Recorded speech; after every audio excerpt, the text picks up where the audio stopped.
নমস্কার বন্ধুরা, welcome to Indrani's kitchen. নিরামিষ সয়াবিন রেসিপি বানাবো আজকে, সেটাও কিন্তু গোবিন্দভোগ চাল দিয়ে। কিভাবে গোবিন্দভোগ চাল দিয়ে নিরামিষ সয়াবিন রেসিপি রান্না করতে হয় সেটা কিন্তু আজকের ভিডিওটা থেকে আপনারা জানতে পারবেন। সাথে সাথে যারা নিরামিষ খাবার খান না তারাও কিন্তু মাছ মাংস ফেলে আজকের এই নিরামিষ রেসিপিটা দেখলেই কিন্তু রান্না করে খাবেন, এটা কিন্তু আমি গ্যারান্টি দিয়ে বলতে পারি।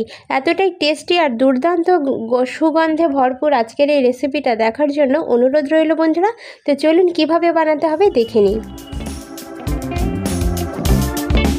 তো যেমনটা বন্ধুরা আপনারা দেখতে পেলেন, আমি কিন্তু একটা বাটিতে পরিমাণ মতো জল নিয়েছি, আর জলটা যখন ফুটে উঠেছে তারপরে আমি সয়াবিন এতে দিয়েছি এবং সেদ্ধ করে নেব। আর সেদ্ধ করার সময় অবশ্যই এতে সামান্য একটু নুন দিয়ে দিতে হবে, এতে করে সয়াবিনের মধ্যে নুনের যে পর্যাপ্ত পরিমাণ নুন প্রয়োজন সয়াবিন টেস্টের জন্য সেটা কিন্তু চলে যাবে। তো এবার আমি ভালো করে সেদ্ধ করে নেব, আর সয়াবিনটাকে প্রপারভাবে কিন্তু সেদ্ধ করতে হবে। তবে একদম পুরো যেন পাক না হয়ে যায়, গলে না যায়, সেটা কিন্তু একটু মাথায় রাখতে হবে। মোটামুটি 80 to 90% মতো আমি সয়াবিনটাকে সেদ্ধ করে নিচ্ছি। 4 থেকে 5 মিনিট আমি ঢাকনা চাপা দিয়ে এটাকে হাই ফ্লেমে ফুটিয়ে নিয়েছি। এবার আমি এটাকে নামিয়ে ঠান্ডা করে নেব, আর জলটা ভালো করে একটু ঝরিয়ে নেব। সয়াবিনটা এদিকে সেদ্ধ হতে থাকুক, আর ততক্ষণ এদিকে আরেকটু কাজ এগিয়ে নিই। তো এদিকে দেখুন আমি আলু সেদ্ধ করে নিয়েছি, আর আলুর খোসা খুব ভালো করে ছাড়িয়ে নিচ্ছি। এবার আলুটাকে একটু ছুরি দিয়ে আমি ছোটো ছোটো করে কেটে নেব। আপনারা চাইলে কিন্তু হাত দিয়ে ভেঙেও কিন্তু ব্যবহার করতে পারেন, আমি এখানে কেটে নেওয়াটাই বেশি পছন্দ করছি। কেটে নিলে কিন্তু দেখতে একটু বেশি ভালো হবে। তো সয়াবিনের শেপ করে আমি কিন্তু আলুটাকেও কেটে নিচ্ছি।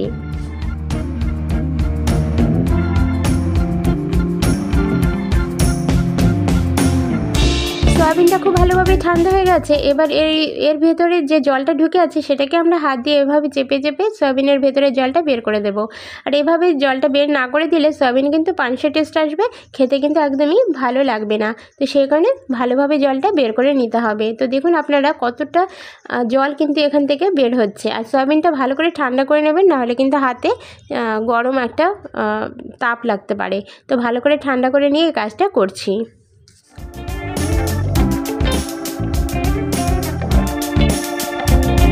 এবার আমি চলে যাচ্ছি কড়াইয়ের কাছে, আর কড়াইতে সর্ষের তেল অ্যাড করে দিয়েছি। অবশ্যই কিন্তু আজকের রেসিপিটা সর্ষের তেলেই করতে হবে, তাহলে কিন্তু বেশি ভালো টেস্ট আসবে। তো তেলটাকে খুব ভালো গরম করে নিয়েছি। আর বন্ধুরা অবশ্যই কিন্তু কড়াইটাকে ভালো করে গরম করে নেবেন, না হলে এর মধ্যে আমরা যখন সয়াবিন দেবো সয়াবিনটা কিন্তু লেগে যাওয়ার পসিবিলিটি থাকে। তো সেই কারণে কড়াইটা খুব ভালো করে নিলে সয়াবিনটা কিন্তু লেগে যাবে না। যেমন মাছ ফ্রাই করার সময় আমরা কিন্তু কড়াইটা গরম করে নিই, সেম পদ্ধতিতে সয়াবিনটাও ভাজার সময় কড়াইটাকে গরম করে নিতে হবে। এবার এর মধ্যে আমি একটু হলুদ দিয়ে দিচ্ছি, আর নুন কিন্তু দেব না, কারণ আমরা কিন্তু সেদ্ধ যখন করেছিলাম সয়াবিন তখন কিন্তু নুনের মধ্যেই সেদ্ধ করেছিলাম। এই কারণে এখন শুধুমাত্র হলুদ দিয়ে সয়াবিনটাকে হালকা একটু ফ্রাই করে নেব। এখানে একটি শিল আমি নিয়েছি, আর শিল নোড়াতে একটা মশলা আমি বেটে নেব। আর তার জন্য দেখুন এখানে 2টো শুকনো লঙ্কা নিয়েছি, আর 1 ইঞ্চি মতো আদা আমি একটু ছোটো ছোটো করে কেটে দিয়েছি।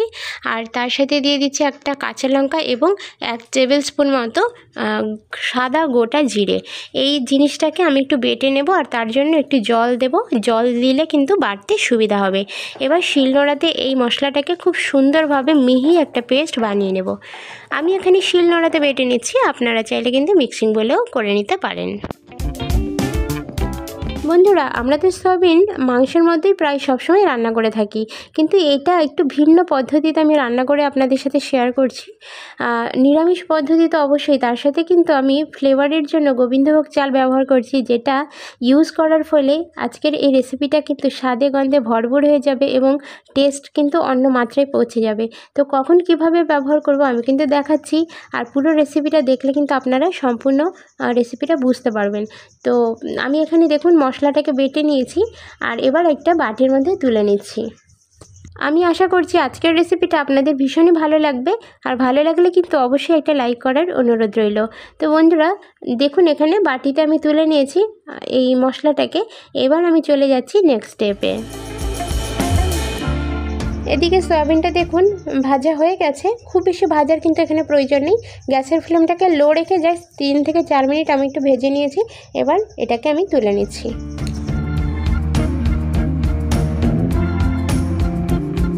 ওভেনে আমি একটা কড়াই বসিয়ে দিয়েছি, আর কড়াইটা ভালো করে গরম হয়ে গেলে তাতে আমি 2 টেবিল স্পুন মতো সরষের তেল অ্যাড করে দিচ্ছি। আজকের রান্নাটা অবশ্যই একটু বেশি করে সরষের তেল দিয়ে রান্না করতে হবে, তাতে করে ফ্লেভারটা এবং টেস্টটা কিন্তু বেশি ভালো আসবে। এবারে ফোড়নে দিয়ে দিচ্ছি সাদা গোটা জিরে, 1 টেবিল স্পুন মতো গোটা জিরে আমি ফোড়নে দিয়েছি। আর জিরেটা যখন হালকা একটু ফ্রাই হয়ে যাবে তার মধ্যে আমি একটা শুকনো লঙ্কার দানা ছাড়িয়ে কিন্তু ফোড়নে দিয়ে দিচ্ছি। আপনারা চাইলে শুকনো লঙ্কার ভাগটা এখানে বেশিও দিতে পারেন।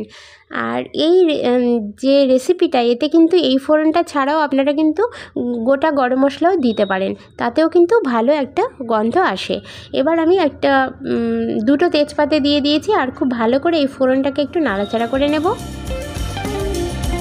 শিলনোড়াতে যে মশলাটা আমি বানিয়ে রেখেছিলাম সেই মশলাটা এবার অ্যাড করে দিয়েছি, আর দেওয়ার পরে সামান্য একটু জল দিয়ে দিয়েছি। তারপরে আমি এখানে দেখুন টমেটো কুচিয়ে রেখেছিলাম, একটা টমেটোর অর্ধেকটা মানে হাফ টমেটো আমি কুচিয়ে রেখেছিলাম, সেই টমেটো কুচানোটা এখানে দিয়ে দিচ্ছি। এবং টমেটোটা যতক্ষণ না পর্যন্ত নরম হয়ে যাবে ততক্ষণ একটু নাড়াচাড়া করতে থাকবো। এই পর্যায়ে এসে এর মধ্যে আমরা আরও কিছু জিনিস অ্যাড করব। তো প্রথমে দেখুন 1/4 টেবিল স্পুন পরিমাণ নুন অ্যাড করে দেওয়া হয়েছে। দিয়ে দিচ্ছি 1/4 টেবিল স্পুন পরিমাণ হলুদের গুঁড়ো বা টারমেরিক পাউডার। অ্যাড করে দেব 1/4 টেবিল স্পুন পরিমাণ ধনিয়া গুঁড়ো বা করিয়েন্ডার পাউডার। এই কটা জিনিস দেওয়ার পরে তলার পোর্শনটা যাতে পুড়ে না যায় তার জন্য একটু নাড়াচাড়া করে নিলাম বন্ধুরা। এখানে আরও একটা গুঁড়ো মশলা আমি ব্যবহার করছি, সেটা হচ্ছে 1/4 টেবিল স্পুন পরিমাণ জিরের গুঁড়ো। অবশ্যই কিন্তু এই কটা জিনিস দিতেই হবে বন্ধুরা। তো ভালো করে যতক্ষণ না পর্যন্ত তেল ছেড়ে দেয় ততক্ষণ একটু নাড়াচাড়া করব। আর তার আগে কিন্তু সামান্য একটু জল আমি অ্যাড করে দেব। মশলাটা কষানোর জন্য পরিমাণ মতো জল কিন্তু অ্যাড করে দিতে পারেন, এবং জলের ছিটে ফোঁটা দিতে দিতে আপনারা কিন্তু মশলাটাকে খুব সুন্দরভাবে কষিয়ে নেবেন।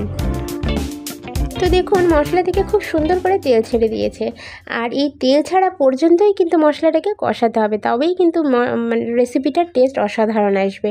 এবার আমি সয়াবিন এবং আলু এর মধ্যে অ্যাড করে দেব। সেদ্ধ করে রেখেছিলাম যে আলু, সেই আলুটাকে এর মধ্যে অ্যাড করে দেব। তবে কেউ যদি আলু খেতে না চান তারা কিন্তু আলু স্কিপও করতে পারেন, শুধুমাত্র সয়াবিন দিয়েও কিন্তু এই ধরনের রেসিপি বানিয়ে নেওয়া যায়, তাতেও কিন্তু খুব সুন্দর টেস্ট আসে। তো আমি আলুটা দিতে পছন্দ করছি, তাই কিন্তু আলুটা এখানে ব্যবহার করা হচ্ছে। এবার সামান্য একটু জল দিয়ে আমরা মশলার সাথে সয়াবিন এবং আলুটাকে আরও প্রায় 5 থেকে 7 মিনিট কষিয়ে নেব। অবশ্যই কিন্তু কুক করে নেব, আর ঢাকনা চাপা দিয়ে এই জিনিসটাকে একটু কষাতে থাকবো 5 থেকে 7 মিনিটের জন্য।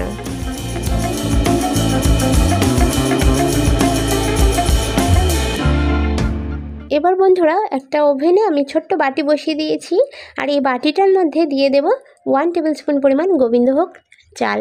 আর এই চালটা কিন্তু খুব ভালো করে ধুয়ে পরিষ্কার করে শুকিয়ে নিয়েছি।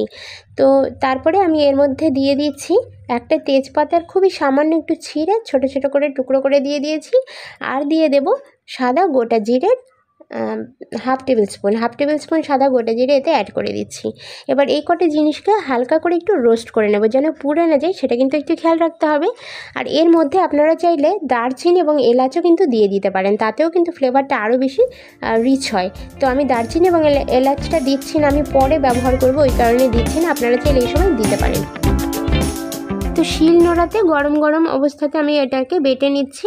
আপনারা চাইলে কিন্তু মিক্সিং বলেও করে নিতে পারেন, মিক্সিং জারের মধ্যে পেস্ট করে নিতে গুঁড়ো করে নিতে পারেন।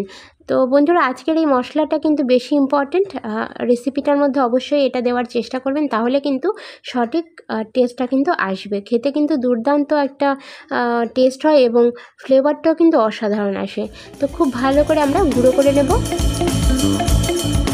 তো দেখুন যতটা ভালো করে সম্ভব কিন্তু গুঁড়োটা করতে হবে। তো একদম মিহি পেস্ট না হলেও অসুবিধা নেই, মানে মিহিভাবে গুঁড়ো না হলেও অসুবিধা নেই। তো আমি যতটা সম্ভব ভালো করে গুঁড়ো করে নিয়েছি। এবার আমি এটাকে নিয়ে যাচ্ছি সরাসরি কড়াইয়ের মধ্যে, যে আলু আর সয়াবিনটা কষাচ্ছিলাম সেই কষানোর মধ্যে কিন্তু আমি এটা অ্যাড করে দেবো। আর এই মশলাটা কিন্তু জল দেওয়ার আগেই মানে কষানোর টাইমেই কিন্তু দিতে হবে। তো এবার সামান্য একটু জল দিয়ে আমি আরও 3-4 মিনিট মতো এই চালের গুঁড়োর সাথে কিন্তু নাড়াচাড়া করে নেব।